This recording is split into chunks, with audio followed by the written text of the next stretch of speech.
Hello বন্ধুরা, আজকে সকালটা টিফিন বানানো দেখিয়েই তোমাদেরকে গুড মর্নিংটা বললাম। দেখো, আজকে সকালে টিফিনে আছে পটল আলুর তরকারি আর রুটি। জুন যেহেতু রুটি খাবে না, তাই কালকের করে রাখা ডালিয়াটা ওকে একটু গরম করে দিচ্ছি, ওটাই খাবে। এই যে কিছুক্ষণ আগে দাদা নাইট করে বাড়ি হলো, তো দাদাকে আর মাকে খেতে দিয়ে দিই, আর ওদিকে জুনের খাবারটাও দিয়ে দিই। গতকালকে তো মা বলছিল বাড়ি যাবে বাড়ি যাবে, আজকে আবার কি হয়েছে জানি না, বলছে আমাদের সাথেই উনি একসাথে বাড়ি যাবে। এবারে আমি আমার খাবারটাও বেড়ে নিলাম। তো আজ যেহেতু রবিবার, দিদিরও আসতে একটু দেরিই আছে, তাই ভাবলাম খাটের তলাটা আজকে একটু ডিপ ক্লিন করি। আর দেখো খাটের তলা থেকে কত মালপত্র বেরোবে। তো খাটের তলায় যেসব মালপত্রগুলো রয়েছে সবই কিন্তু দরকারি, কোনোটাই ফেলে দেওয়ার মতন না। এখন দরকার হচ্ছে আমাদের একটা ওয়ারড্রপ করা, কিন্তু আসলে এই মুহূর্তে হচ্ছে না, একটু অসুবিধা আছে। শাশুড়ি মার পেছনে বেশ খরচপাতি হয়ে যাচ্ছে, তো ওর জন্য এখন এই চিন্তা ভাবনাটা করলে হবে না, একটু সময় নিতে হবে। তা ততদিন অবধি তো ওই মালপত্রগুলোকে আবার ঝেড়ে পুছে খাটের তলাতেই রাখতে হবে, কিন্তু পরিষ্কার পরিচ্ছন্ন তো রাখতে হবে। আর আজকালকার দিনের কাজের লোকেরা একদমই কোথাও মানে কোনাকাঞ্চিতে যে ঝ্যাঁটাটা বাড়িয়ে ঝ্যাঁট দেওয়া বা ন্যাতাটা ভালো করে হাত দিয়ে ঢুকিয়ে মোছা, এই সমস্তগুলো তো কোনো বাড়িতেই হয় না। আর ওই যে পাখার ব্লেডগুলো দেখছো, ওগুলো আজকে ব্যবস্থা করব, কারণ আমাদের ডাইনিংয়ে তো দুটো পাখা লাগানো থাকতো, এখন থেকে আর সেটা হবে না, একটাই লাগানো থাকবে। কারণ যেখানটায় ডাইনিংয়ে ফার্স্ট বিট লাগানো হয়েছে ওখানে একটা ঝাড় লাগাবো বলে ঠিক করেছি। তো ওই জন্য ওই পাখাটা এখন এক্সট্রা হয়ে গেছে, ওটাকে ঝেড়ে পুছে তুলে রাখবো। আর দেখো সব স্কাই ব্যাগ, কিন্তু এগুলো কি অবস্থা দেখতে পাচ্ছ, ঝুল পড়ে ধুলো পড়ে, এগুলোকে ঝাড়া পোছা করে আবার ওর মধ্যেই ঢুকিয়ে রাখি, আর কোনো উপায় নেই। তো দেখো ফাইনালি খাটের তলাটাকে সুন্দর করে ঝেড়ে মুছে একদম জায়গা মতন সব কিছু গুছিয়ে রেখে দিলাম। কি ভালো লাগছে না দেখতে। আর দেখো কত ময়লা বেরোলো, আর যেগুলো এক্সট্রা কোটো কাটি প্লাস্টিকের কোটো দেখতে পাচ্ছ, ওগুলো সব বাইরে ফেলে দেবো। আর এদিকে দাদা কি কাণ্ড করেছে দেখো, 500 মতন ছোট চিংড়ি এনেছে, আর ওদিকে এনেছে শোল মাছ। এখন এই শোল মাছগুলোর আঁশ ছাড়াবো, আর চিংড়ি মাছের খোসা ছাড়িয়ে ধুয়ে ফ্রিজে ঢোকাবো। আজকে ইচ্ছা আছে একটু ডাল শুক্তনি করব মটরের ডাল দিয়ে। তো চলো এবার দুপুরের রান্নাটা বসিয়ে দিই। দুপুরে কি কি রান্না হলো তোমরা এক ঝলক দেখে নাও।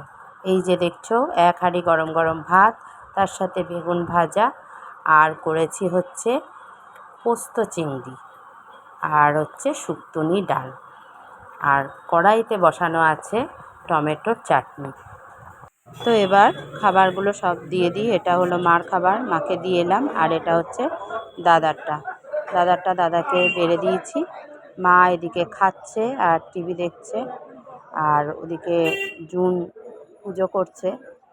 জুনের বক্তব্য হচ্ছে যে ওর সাথে খেতে হবে আর কি। না না, তুই ওর, তারপরে তুই আর আমি একসাথে খাবো। আর এই যে মুন দেখো বাড়ি এসছে, এখন ঘড়িতে বাজছে সন্ধ্যে 6টা। তো এখন ও বোনকে বললো ফুচকা আনতে, বোন ফুচকা এনেছে, তো এখন আমরা ফুচকা খাবো। খেয়ে দিয়ে রেডি হয়ে মুনকে নিয়ে বেরিয়ে পড়েছি পার্লারে। তো যেতে যেতে কালী মন্দির দেখলাম, ওই কালী মন্দিরে লাইটিং দিয়ে সাজিয়েছে, মনে হচ্ছে ওই কালী ঠাকুরের বাৎসরিক পুজো হবে, তার জন্য এত সুন্দর করে সাজিয়েছে। এখন যাচ্ছি সোজা পার্লারের দিকে। আমরা আবার কালকে যাব বিধাননগরে, জুনের একটা আর্ট এক্সিবিশান আছে সেখানে। তো সেখানে আমি, মুন আর জুন যাব। তো আমার ভুরুটা অনেক দিন ধরেই প্লাক করতে হবে, বেরোতে পারছি না সময় সুযোগের অভাবে। তো আজকে মুন এসছে, আমরা দুজনা মিলেই যাচ্ছি পার্লারে। এই হলো টিউলিপ বিউটি পার্লার, এই পার্লারে আমি ভুরুটা প্লাক করি। আর ভুরু জিনিসটা যার হাতে করা হয় তার কাছে করলেই ভালো হয়। আমি যেহেতু ফোন হাতে নিয়ে আছি, তাই মুনকে বললাম দরজাটা খোল। তো সেখান থেকে বেরিয়ে এখন সোজা যাব হোমিওপ্যাথি ডাক্তার দেখাতে মুনকে নিয়ে। ওই যে মুনের মুখে একটা দাগ পড়েছিল, সেই দাগটার জন্য ওকে এই ডাক্তারকে দেখাচ্ছি, তাতে বেশ কাজ হচ্ছে। তো ও তো থাকে না, সেই জন্য একটু বেশি করেই ওষুধ নিয়ে যায়।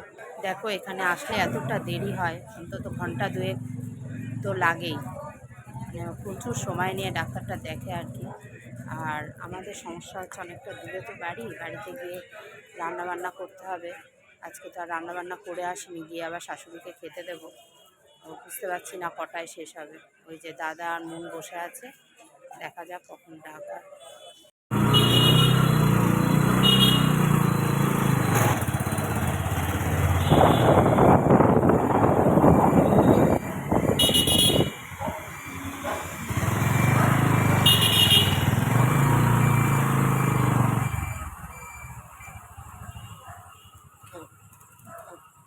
তো চলে এসেছি বাড়িতে এসে একদমই আমার মনে ছিল না যে আজকে সকালের দিকে আমার ফ্লিপকার্ট থেকে একটা কুর্তি এসছে, কুর্তিটা অর্ডার করেছিলাম, তো আজকে চলে এসছে। আর জুন যে কোনো পার্সেল এলে আগে ছিঁড়ে সেটা দেখে নেয়। এই হলো সেই কুর্তিটা কেমন হয়েছে কমেন্ট করে জানিও প্লিজ। আর রাতের খাওয়া দাওয়া বলতে এই যে ভাত বসিয়েছি, ভাতে একটু আলু দিয়ে দিয়েছি, এই যে দেখতে পাচ্ছ আলু ভাতে হবে ভাত। আর ওবেলার তরকারি বলতে এই যে মুনের জন্য একটু চিংড়ি পোস্ত আছে, এটা মুন খাবে। আর এই যে বেগুন ভাজা পড়ে আছে, সাথে আছে এইটুকু ডাল। আর ওবেলা রুটির সাথে যে তরকারিটা করেছিলাম সেটাও একটু রয়েছে। আর এখানে একটু ভাত আছে, এই ভাতটা মিশিয়ে দেব। তো আলু ভাতে দিয়ে দিয়েছি ভাতের মধ্যে। জুনকে একটু পোচ বানিয়ে দেবো, দাদাকে একটা অমলেট করে দেবো, আর ব্যাস আমিও একটা অমলেট।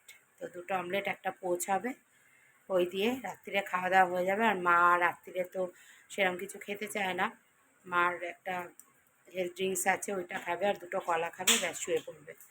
তো এই হলো রাত্রিরের খাওয়ার গল্প। তো চলো আজকের ভিডিওটা আর বেশি দেরি করছি না, দেখা হচ্ছে নেক্সট ভিডিওতে।